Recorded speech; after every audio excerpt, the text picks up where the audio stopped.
మన అందరి ఇళ్లలోనూ ఈ పిల్లలు ఉన్నారు కదా. సో మనం స్కూల్కి పంపించేటప్పుడు మన పిల్లోడి సేఫ్టీ మనం ఎలా చూస్తామో ఆపోజిట్ పిల్లల్ని వీళ్ళు ఎలా చూస్తున్నారు, వీళ్ళు ఎలా బిహేవ్ చేస్తున్నారు అనేది కూడా మనం ఒక కంట కనిపెడుతూ ఉండాలండి.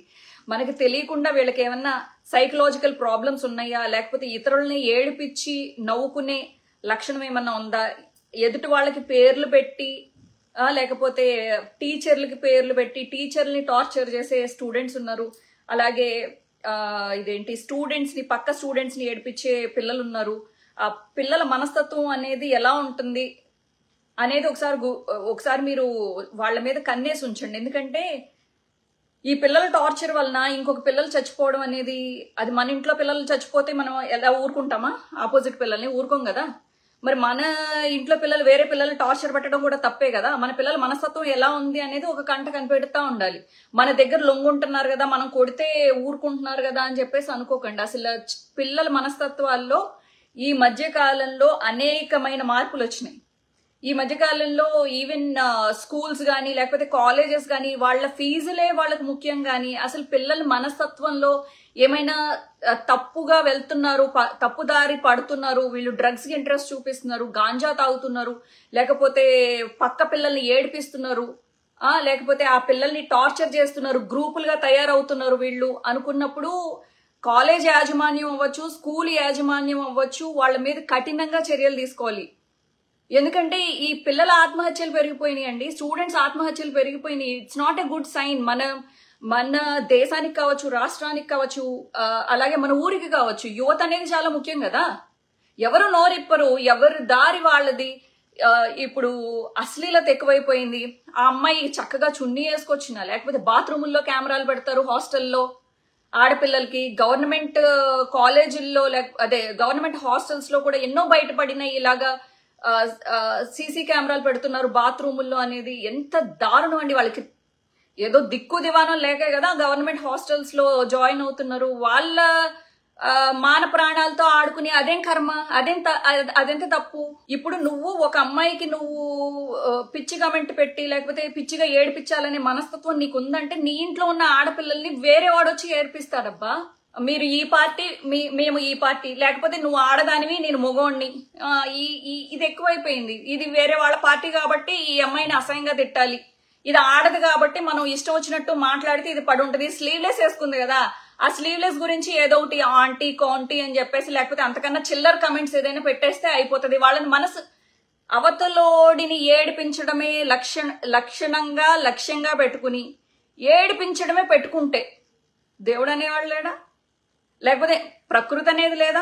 అవతలోళ్ళు తప్పు చేశారు, తిట్టు, చెప్పుతో కొట్టు. లేకపోతే నీ ఫ్యామిలీ జోలికి వచ్చారు, నీ ఇంట్లో పిల్ల జోలికి వచ్చారు, చెప్పుతో కొట్టు.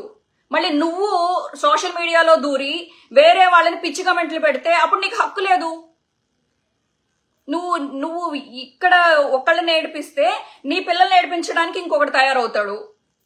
ఈ మధ్య ఈవెన్ సినిమాలు అవ్వచ్చు, లేకపోతే సోషల్ మీడియా వచ్చిన తర్వాత 10 వయసు 11 వయసు పిల్లలు కూడా రేపులు చేసేస్తున్నారు.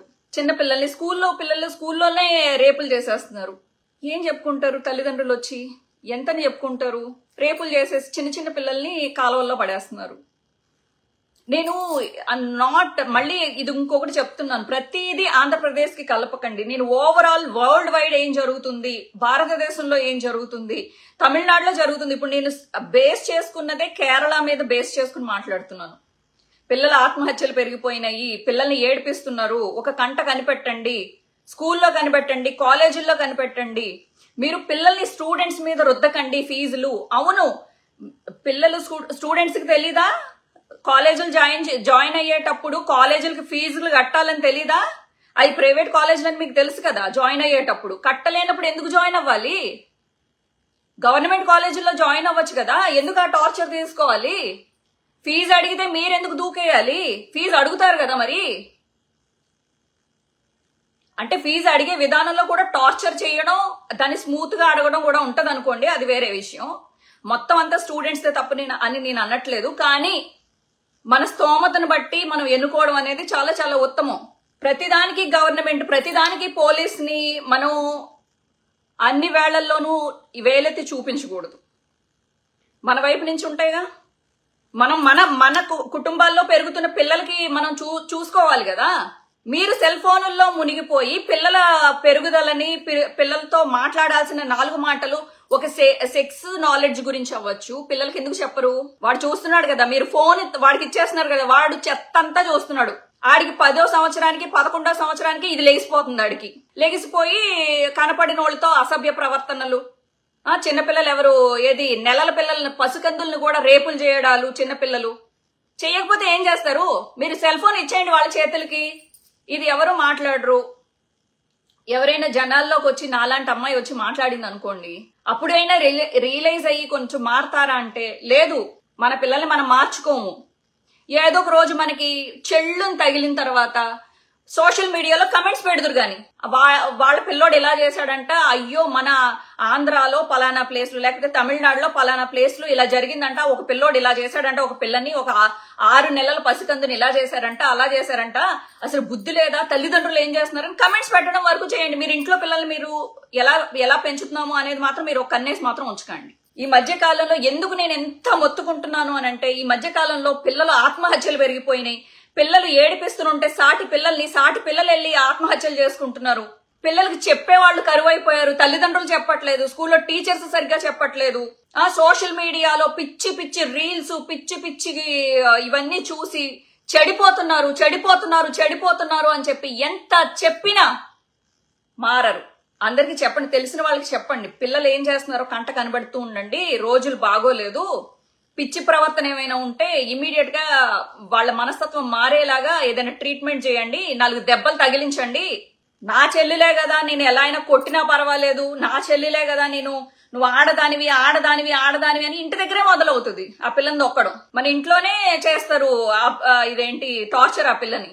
ఆడపిల్ల అంటే ఇలా ఉండాలి, అలా ఉండాలి, ఖచ్చితంగా సేఫ్టీ ఉండాలి, ఆ పిల్ల ప్రవర్తన బాగుండాలి, ఆ పిల్ల హద్దులు దాటకుండా చూసుకోవాలి, ఆ పిల్ల సేఫ్టీ చూసుకోవాలి. కానీ ఆ పిల్లకి ఒక మనోధైర్యం ఉంటది కదా, ఆ మనోధైర్యాన్ని పెంచాలి. గాని నువ్వు ఆడదానివి అని చెప్పేసి తొక్కేలాగా ఉండకూడదు.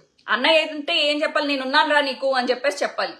ఆ సొంత చెల్లెలకే కాదు, రోడ్డు మీద ఏ పిల్ల కనబడినా ఒక అన్నలాగా ప్రవర్తించు, బెటర్. నీకు నచ్చే అమ్మాయి ఒకటి ఉంటది, ఆ అమ్మాయిని ట్రై చేసుకోవచ్చు.